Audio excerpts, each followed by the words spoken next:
Welcome to Building the Future, hosted by Kevin Horick. With millions of listeners a month, Building the Future has quickly become one of the fastest rising programs, with a focus on interviewing startups, entrepreneurs, investors, CEOs, and more.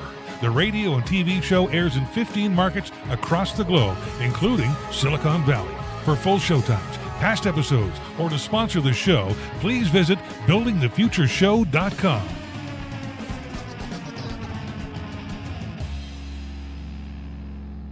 Welcome back to the show. Today we have Chris Rouland. He's the founder and CEO of Phosphorous. Chris, welcome to the show.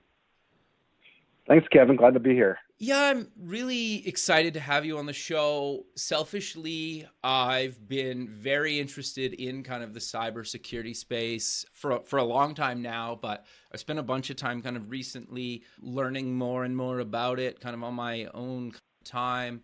But maybe before we get into all that stuff, let's get to know you a little bit better and start off with where you grew up. Sure. I grew up in Northern Virginia. Okay. And, as growing up, I ran a paper route, probably starting when I was about 10 years old. That was my source of income until I graduated high school. Okay. And that enabled me to support my hobby, which was computing and computers. And so I started off, I was lucky, I think in 1985, my mother came home with an IBM PC for her business, her home-based business. So I got a nice one to start with. And then, of course, I needed my own equipment. So that funded my my Apple IIe, my Torii ST, my series of my Hayes modems. Nice. And then my ultimate was my next station I bought when I was 18 for $3,200 on the student discount. Wow. So that was a lot of money back then. Well, it's a lot of money now, but like that was a lot of money back then. Oh, it was like I paid $800 car and a $3,200 computer. I'm definitely like a nerd. Love it, man. So you went to university. What did you take and why? I could probably guess what you took, but what did you take? Well, okay, so saying I went to university is a bit of a stretch. I went to college for a year to George Mason University. Got you. I actually started my senior year of high school. I'd kind of gone through, exhausted all the classes, so they let me go part-time to take some computer science classes at George Mason University. Interesting. And I stayed on there for about a year, and I got recruited to do cybersecurity work pretty early on in the defense and intelligence industry in the Northern Virginia area. So I dropped out of college and worked. My first full-time job was actually at the State Department. Wow. Building and securing computer networks there, and I bounced around the defense community as well a little bit. And I was finally recruited when I was 21 to take a job up on Wall Street. So I took a job up at Lehman Brothers, and that was my first real big boy job. Coming to work at, wearing a suit, being there at 7 a.m. and really working with some of the most intelligent minds, not only but in finance. And it was a great place for a young person to cut their teeth, right? Because you've got no obligations, no family. All you really do is work. And so at that phase of their life, it's something, I really recommend to young people if they don't want to do a startup is go work in that finance industry for 5 or 10 years, and because you get the best resources and the best exposure to whatever part of that industry you want to have access to. And so that was really developed my career. I did later in life go back to college. Okay. And that's an interesting and different story. Sure. I'm one of 3 graduates in the history of the Georgia Institute of Technology to graduate with a master's degree with no undergrad degree. Interesting. How did you pull that off? I took the dean of the College of Computing out to lunch in 2004 So I was in my early 30s at the time, and I said, "Look, I needed a college degree. Like, Okay. I can't go further. I felt like I couldn't go further in my career without a degree." Okay. He said, "Yeah, I kind of thought you'd ask for that." He's like, "Look, you're undergrad. Like, you basically dropped out of college. Like, we can't admit you." Okay. I'm like, "Hey, I don't want a bachelor's degree. I want a master's degree." And that really floored him. He's like, "What?" Amazing. And I want a master's degree. He's like, "Okay, like, explain this to me." I said, "Well, this guy in 1957, this guy in 1978, they both got master's degrees from Georgia Tech with no undergraduate degree. My CV shows I've done the equivalent amount of work of a bachelor's degree in computer science. I want a master's." And so it went to the state level, to the Board of Regents, and they approved me what was called special non-degree seeking. So they let me into the master's program to see how I would do. Wow. And like the first semester, like, totally knocked me on my butt, like, Really? because I was the CTO of a $1 billion company, internet security systems, and it's not like they had night classes, right? And I'm competing with a bunch of 22-year-old kids, and I had a young family, and this is my full-time job, so I basically negotiated to get an office move my office to Georgia Tech. Wow. So I didn't have to drive back and forth to class, so I could walk to class, and that made a huge difference. And, I ended up getting straight A's, and after kind of being knocked around a little bit and shocked at first. And after a year, they saw my commitment, and faculty voted and admitted me in as into the master's program. And so I walked in 2007 when I was 35 years old with a master's degree from Georgia Tech, and around with a bunch of kids. And I subsequently joined the faculty and taught there, and it was a great experience, and I love the school for that. Wow, that's really cool, man. So walk me through kind of all the stuff you're doing now, because from what I understand is you're doing a ton of stuff plus Phosphorus, correct?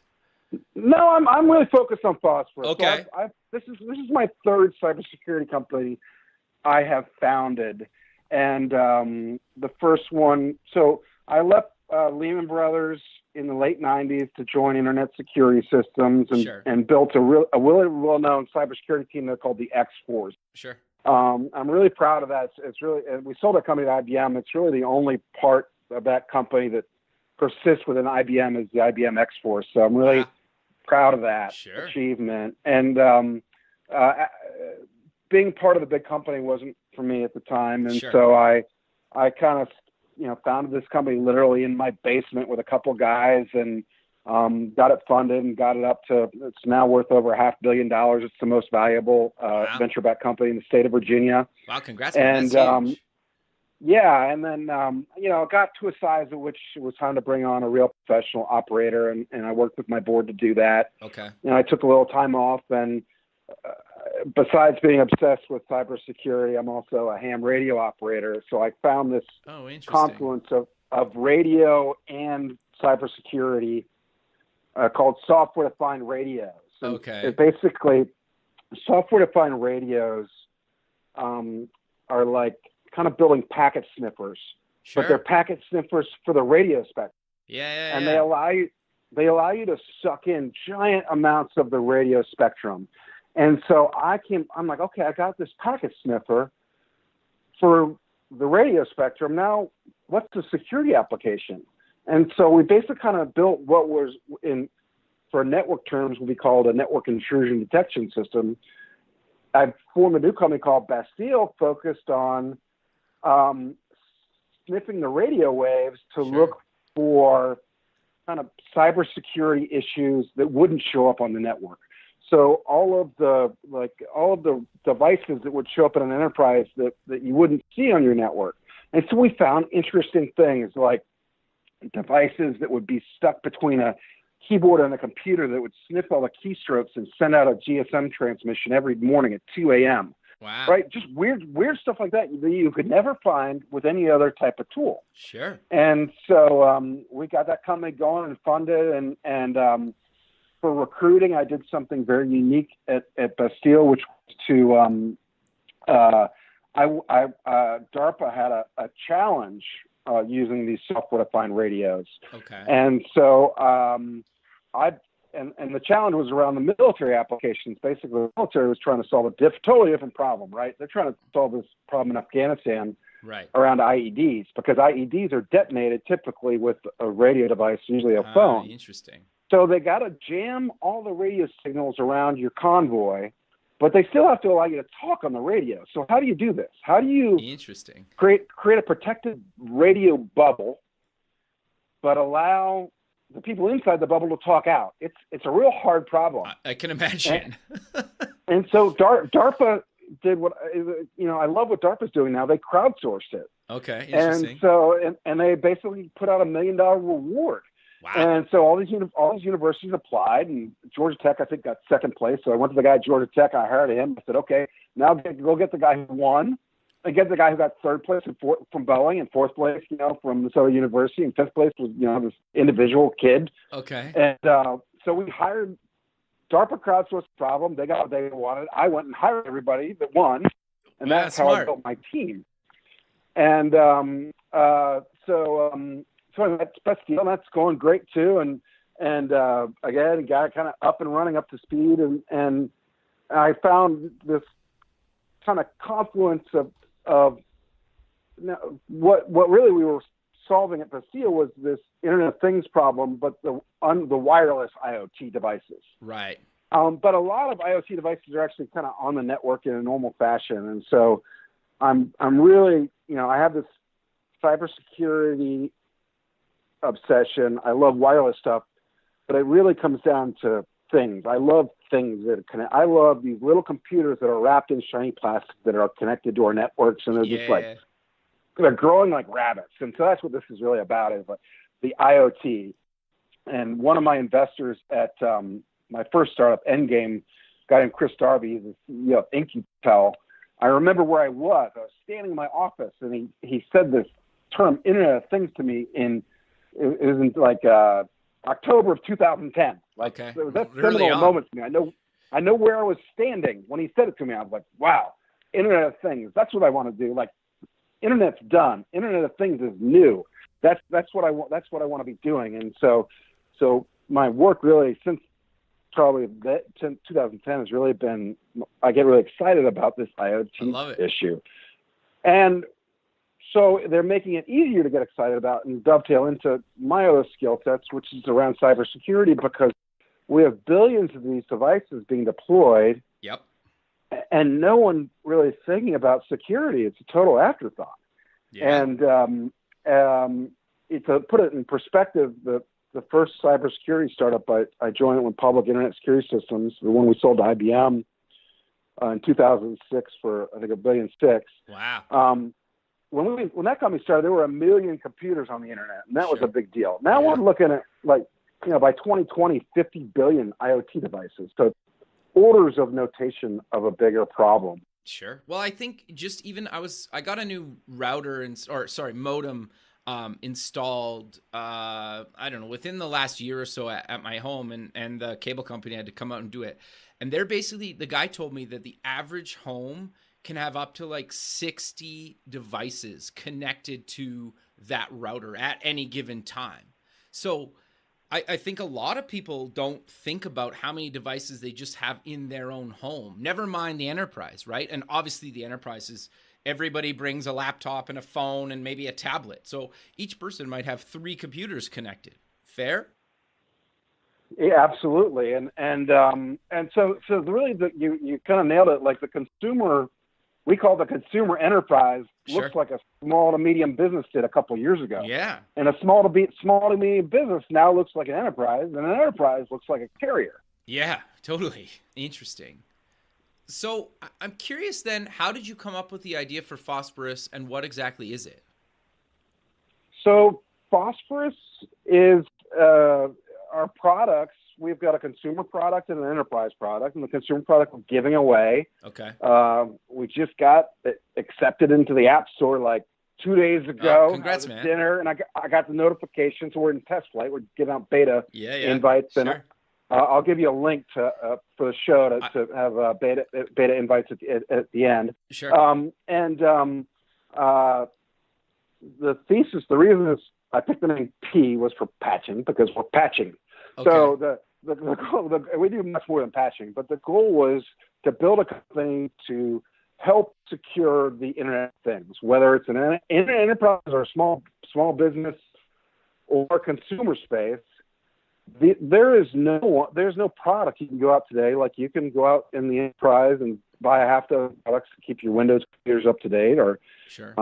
In the consumer space, you can buy antivirus to protect your PCs, or even mobile device management software to secure your phones and your tablets. But there's nothing to secure everything from your Alexa to your Philips light bulb, and there's a real simple reason for that, because it's near impossible to run software on those things. Yep. And so, whereas with, you can install McAfee or Symantec or pick your favorite AD for your PC, you can't run and install software ubiquitously across the IoT. So IoT security is hard, and you have to think about it like a hacker, because it's got to be agentless. Yeah. So we have to provide the same functionality that cybersecurity software does for PCs or phones, but we have to do it without running any software on the endpoint. And so that's a hard challenge, and that's where we got a bunch of patents around doing agentless software updates to endpoint devices.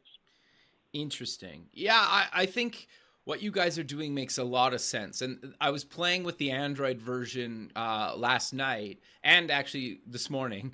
The thing that's interesting to me about it is how simple it is to use, right? Because like I mentioned to you earlier, I've been spending some time kind of in Kali Linux playing with some of the nerd tools, either the GUIs or the command lines, to do basically what you guys do with just letting me hit a button and basically saying refresh my network, right? Where you would potentially need to learn a bunch of these tools, constantly be running them. They're constantly changing. But you basically just handle that for me in a really, really simple GUI that anybody can use. Is that fair to say? That was our goal. So you're some of the earliest user feedback I'm getting. So that's great to hear that you found it easy to use. And the metaphor I use is, that I have one slide that describes the company. It's basically we're the update all button for the IoT. Interesting. And update all is now like, it's a verb, it's vernacular.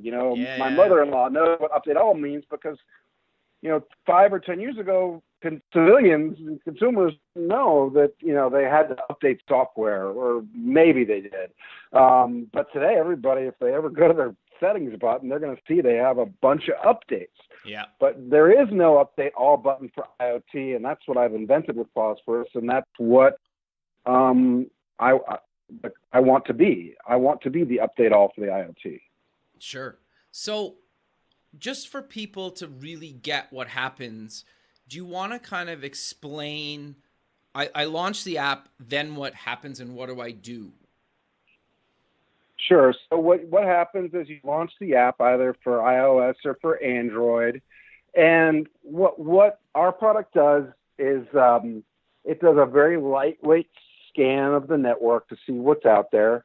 And we take some information. No, there's no PII or personal information gathered, right, but information about what the devices look like. And then we use machine learning in the cloud to actually accurately identify those devices. And then we can match them up with information we grab from banners and other things to determine the version of software or firmware they're running. And if they're out of date, we also do what's called a default credential check. So we'll tell you if you haven't changed the password for something.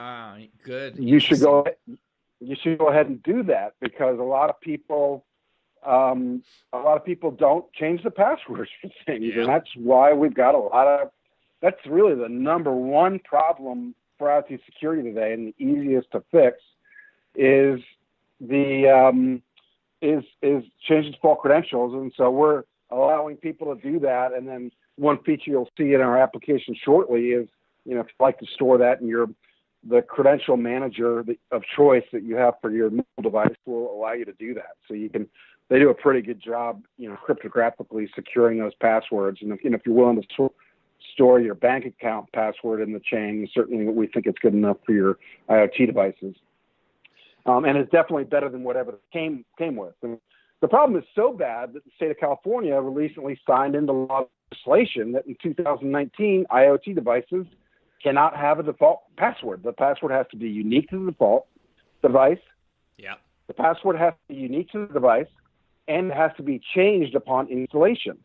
Interesting. Now, I'm not a big fan of legislation, but the fact that California thought it was so bad they had to make a law for it, to me, indicates that the problem is bad enough that there's probably room for a couple of software companies to solve it automatically for you too. Yeah, no, I 100% agree with you. So walk me through the process. It gives me a list of all the devices I have connected to the network, and it tells me very clear if it's secure or, alerts found, right? Obviously, I don't need to do anything if the device is secure. I can get more information about the device, and you actually provide quite a bit of information. I'm actually just got on the app right now. But what happens when your app finds an alert? How do I actually go about viewing that alert and actually fixing that device to make it secure? So there are two types of alerts that you'll be seeing today. One would be out-of-date software. Okay. And one would be default credentials. Got you. So for the default credentials, you'll need to log into that device with your computer today and change the username and password. And down the road shortly, probably by the time we're generally available, we'll allow you to use the app to change that to whatever you'd like to and then store it into your iOS or Android keychains. Got you. The harder thing we do is we'll actually, if you have a device that says out-of-date software, yeah, you can click on that and there'll be a button that says Auto Magic Update. And if you click on that, we store the latest firmware for those devices with a cryptographic checksum in our CDN or in the cloud. Right. And your mobile device will pull that firmware update from us and apply it to that device. Interesting. And if necessary, reboot that device, and it will update it, and then it will no longer show up as red. There's no more security issues. Some products are complicated in that there's a specific path. So you can't just update to the latest. You might have to do 3 updates before you can be at the latest version. So we'll handle all those updates for you. Interesting. So that's a lot of work on your guys' end to make it as simple as you guys have made it so far, correct? It is a lot of work, and to do so without the advantage of having software running on the target. Yeah, is that's the hard part, and that's where the secret sauce is. Okay, interesting. So I'm curious then to know, how are you guys going to move this into business enterprise side of things? Sure. So the kind of, I might date myself, but if we call the iOS and Android versions of Phosphorus the Pocket Edition, if you will, sure. The Enterprise Edition is much different. Okay. It's not possible for an iPhone or a Galaxy to scan Class B network, right? Sure. We can't scan 2 to the 16th devices. It's just too big. Right. And honestly, those networks get scanned all the time anyway by the security teams. So what we do is we listen passively to network traffic and can observe IoT devices passively. We don't want to be another scanner on the network. Right. So we can find those devices, 1, by passively listening to network traffic, and 2 is by integrating with the popular scanners out there today. So the market leaders are companies like Tenable and Qualys. There's a few others out there as well. Rapid7's a good one. So between those 3, I think it's probably 80% of the market for vulnerability scanning. So we can use their APIs. What those products do is they constantly scan the network for new devices and vulnerabilities, and they generate kind of a phone book report, if you will. and my thesis is if you're building a cybersecurity product today, you don't want to create any more work, right? You want to make work go away. So I want to make the IoT chapter of that phone book diminish. And the way to diminish that is to remediate the problems, not just alert people to them. So by remediating, we're fixing the problems, and we're fixing those with software updates. And our early enterprise adopters, I'm happy to say, are actually willing to use our product to update those devices. And that was probably my biggest risk at the startup was will they actually hit the update button? Right? Sure. And the answer is yes, they will. And so that was a big risk for me is, okay, I'm going to give these guys the ability to update the software, but will they actually do it? And the answer is yes, they will. Well, but I think part of the reason they're doing that is because you've had such a long history in this space, right? As a good guy in the space. I would hope so. You know, I do have a network and a long history with a lot of people in industry and customers that have come up. They've come up through their careers. I've come up through my careers, and also, you know, working on Wall Street in the 90s means that a lot of my buddies are still there. So I do know a lot of people, and I've been around the space for quite a long time, and so that I think does give me some credibility versus, you know, using something from someone unknown or without a history. And people are cautious as to what they'll put on their network. That's for sure. No, that makes a lot of sense. Thanks for listening to Building the Future. This show is heard by more than 1 million people monthly in over 15 markets worldwide, including Silicon Valley. Kevin Horick's guests are leading business owners, successful entrepreneurs, and merchandisers worldwide. Now, your brand has an opportunity to tap into this dedicated and active group of business people who are looking for places to invest and the right opportunities to support. Find out how you can get involved at buildingthefutureshow.com. I'm curious, though, to maybe dive a little bit deeper into the actual company itself. How did you guys actually get these first few versions built? Did you raise some money? Did you self-fund? Walk us through that kind of journey. Yeah, we raised a little bit, you know, so funding has changed. Plus, funding has changed. My first startup, it was all about having the biggest Series A. Right. And I honestly think that's an error some entrepreneurs make first-time guys out. Like, bigger is better. And it's not necessarily the case, because no matter if you raise, I think I raised something like $35 million in my Series A. It was a ginormous Series A. It was the biggest Series A, I think, in the history of the Southeast in tech. Wow. And I was like, okay, that's great. I'm like, but you know what? The money, it doesn't matter if you raise $5 million or $25 million. The money gets spent. Yeah. Interesting. And so I would encourage other entrepreneurs to raise kind of what they need, not necessarily what they can in the early stages.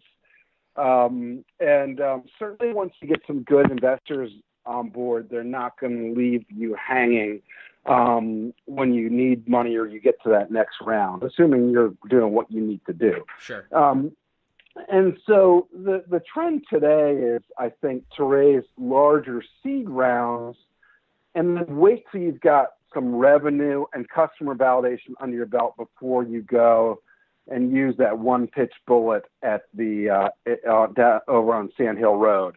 And so, you know, we've raised capital and we're, you know, wrapping up our seed round before we do a Series A. So we're operating on seed capital, and when we've had gaps in seed capital, I've self-funded or bootstrapped the company. Gotcha. And so we got probably a total of 10 employees, mostly engineers, very low burn rate, very lean. Sure. And, you know, the goal is, you know, let's take customer feedback along the way, because we do have this long history, and getting that customer feedback, yes, I'll do this, no, I don't want that, has allowed us to dial in. So we can now take something to our early enterprise beta customers and say, you know, okay, let's install it, let's run it, and get some feedback. And then as we iterate, we'll come back next year with a finalized product, and we have something we can actually sell.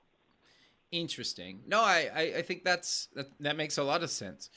So I'm curious, though, to get your thoughts on why this is so important. I don't, like we kind of talked about before, I don't really want to just like try to scare people, but I also want to get them thinking about why this is so important. So how do you kind of explain it to people that maybe don't understand or don't think it's really something they should care about? Yeah, so a common misconception is, who wants to hack into my refrigerator and why should I care? Yeah, Nobody wants to hack into your refrigerator. sure. They want to hack into your refrigerator to execute what's called a pivot. Yeah. And a pivot allows them to get onto your PC. Mm-hmm. And once they're on their PC, then they can steal your credentials to your bank account, your Bitcoin wallet, or what have you. So the IoT is the soft underbelly of the network today because people aren't patching it. They're not even setting passwords on things, and they're definitely not securing it. And it becomes the easiest way for a bad guy to break into a network. And so we saw in the last 2 weeks, we saw 2 new IoT botnets, one of them actually coming out of Tor, which is very sophisticated. So literally a botnet coming out of the dark web to attack the IoT. It's very sophisticated. And historically, we've seen IoT botnets kind of do annoying things or serious damage. So the Mirai botnet was kind of the first big IoT botnet, and the Mirai botnet is the botnet that took down Twitter for a day. Wow. That's pretty serious. Yeah. Yeah, I mean, if you can take out Twitter, one of the biggest premises on the internet, that's a powerful IoT botnet. But again, it was a denial of service. They were down for a day, it caused some damage, they scrambled. It was dealt with. Another common use of botnets today is in mining of cryptocurrency. Sure. And that's annoying. So you go and reboot it and they're off there. But now we're starting to see things like persistence. So now it's not only does it infect your router, but after you reboot your router, it's still there. Sure. And it's not there to be a denial of service agent or mine cryptocurrency. It's there to steal information. Sure. And those are the new types of attacks we're seeing, using IoT as the tip of the spear to get in, and sophisticated capabilities to get data out. And that's where the real value is. So no, I mean, do hackers care about your refrigerator? No. Do some weirdos want to monitor your baby cam? Yeah, maybe. But that's not the real threat. Yeah. The real threat is the pivot. And the pivot is, okay, I'm in. Now I get to the soft, chewy center of the network. I'm inside this guy's network. Now what do I can do whatever I want. Yeah, I know. And I keep going back to this, but like I mentioned a few times already, I've spent some time kind of learning this stuff for the white hat side of things, just to be clear. And it's actually quite wild how easy it is to do, right? Oh, yeah. I mean, you take our app and run it at your friend's house, you'd be surprised at how, especially if they're a civilian, right? They're not an IT guy. Yeah. What type of vulnerability you'll see. And whenever I go to a dinner party and Sonos isn't working right, I'm the guy who has to fix it. Yeah. And that's, my favorite question is, okay, where's the router? I don't know. Yeah. I'm like, wow, okay, we're really starting at a baseline here. Yeah, exactly. Right. I know. So, wow. Keep going though. So well, maybe we should update your software too. And so I am excited to be able to give away this consumer product because Sure. I think it will get mind share and get a lot of users. And I think it will also be a good part of the dialogue when I'm pitching a new concept of an IoT security product. I think selling to millennials, I bet they'll install the app while I'm on with them, and hopefully they'll run it at work and say, "Whoa, there's a lot of stuff here, like printers or copiers and coffee pots and all these things that are IoT connected." Keurig has an enterprise connected device now. Wow. Have they thought about security? I seriously doubt it. Yeah. Do we want to? We don't want to. Obviously, we don't want someone to brick the Keurig machine, but that would be bad. Yeah. However, it probably needs updates, and so I think we found a good niche here And there are other companies that have done this and been very successful. Tanium is a company that basically updates Windows and Linux computers, and it's got a $6.5 billion valuation. It's the most valuable private cybersecurity company out there. And I want to do the same thing. I want to patch things, not computers. Sure. And I want to do it because it's a hard problem. Patching computers it's already been done. Yeah. I like blue sky. I like new ideas where there are competitors yet, I can have to invent new technologies. I don't want to follow somebody else's idea. No, I totally get that. So I'm curious, though, to get your thoughts on the actual space. I've read stuff online that basically the cybersecurity industry is one of the few industries that basically has a zero unemployment rate, and it'll probably be like that for generations, or at least the next kind of handful of decades. That might be a little bit crazy, but what are your thoughts on that and the state of kind of the industry? I use that same statistic all the time. Okay, interesting. I think there are a couple of. So one stat that sticks to my mind, I think it was 2008. Okay. Cybercrime eclipsed the world narcotics trade in value. Wow. So for 10 years, cybercrime has been a bigger financial problem than drugs. Wow. Look at all the resources we throw. Resources we throw at the drug war. If we threw a fraction of those at cybersecurity, we'd probably be a bit further ahead. Bad guys make more money than good guys in cybersecurity. That's a problem. Not just in like individual salaries, but the overall cybersecurity industry in general generates less revenue than cybercriminals do. Yeah, it's wild, right? But what's your thoughts on? I've heard that you can make just as much money, if not more, being a white hat in the cybersecurity space instead of kind of going black hat, where traditionally I think people made a lot more money. So in some cases, if you have to, some people just do what they have to do, right? For better or worse. It's just, but I think you can really make a really good living now being kind of one of the good guys. Have you thought, or do you agree with that? Absolutely. No, I would not advocate signing up to be a cyber criminal. It's just unfortunate that we've got a crime where the upside is unlimited and the downside is pretty well bound. The odds are, if you live in certain countries, that you're not going to go to jail. Sure.